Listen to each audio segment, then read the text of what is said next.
Potential ટ્રાન્સફોર્મરમાં ratio error સમજાવો.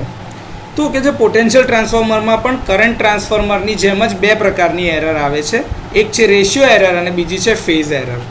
તો મુખ્યત્વે પોટેન્શિયલ ટ્રાન્સફોર્મરમાં ટર્ન્સ રેશિયો કેવી રીતે શોધાય? તો કે ભાઈ પ્રાઇમરી આંટાની સંખ્યા અપોન સેકન્ડરી આંટાની સંખ્યા, એટલે primary number of turns upon secondary number of turns, NP upon NS. ત્યાં P જે છે એ પ્રાઇમરી ટર્ન્સ માટે છે, N એટલે નંબર ઓફ ટર્ન્સ. એવી જ રીતે MP અપોન NS બરાબર VP અપોન VS થાય.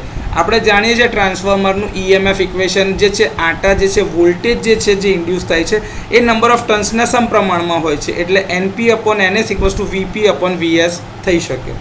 આનો મતલબ એ થાય છે કે ટર્ન્સ રેશિયો બરાબર વોલ્ટેજ રેશિયો થવો જોઈએ. તો આદર્શ કન્ડિશનની અંદરમાં પોટેન્શિયલ ટ્રાન્સફોર્મરમાં turns ratio equals to voltage ratio થાય જ છે, પરંતુ પ્રેક્ટિકલ એટલે કે વ્યવહારુ કિસ્સામાં એ શક્ય નથી. કેમ?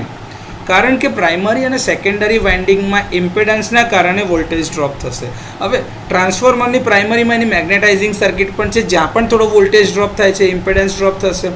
તો VP is not equals to turns ratio બરાબર KN ઇન્ટુ VS એ થતું નથી. એના લીધે એમાં રેશિયો એરર આવે છે. તો એ કેટલી આવશે?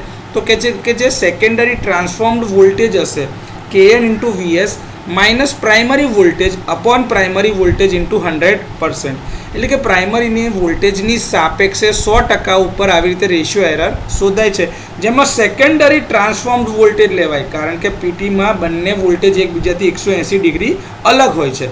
તો આમાં ટ્રાન્સફોર્મ્ડ વેલ્યુ ઓફ વોલ્ટેજનો જે વેક્ટર આવતો હશે એ લેવામાં આવે છે. તો આ રીતે પોટેન્શિયલ ટ્રાન્સફોર્મરમાં રેશિયો એરર ગણી પણ શકાય અને સમજી પણ શકાય.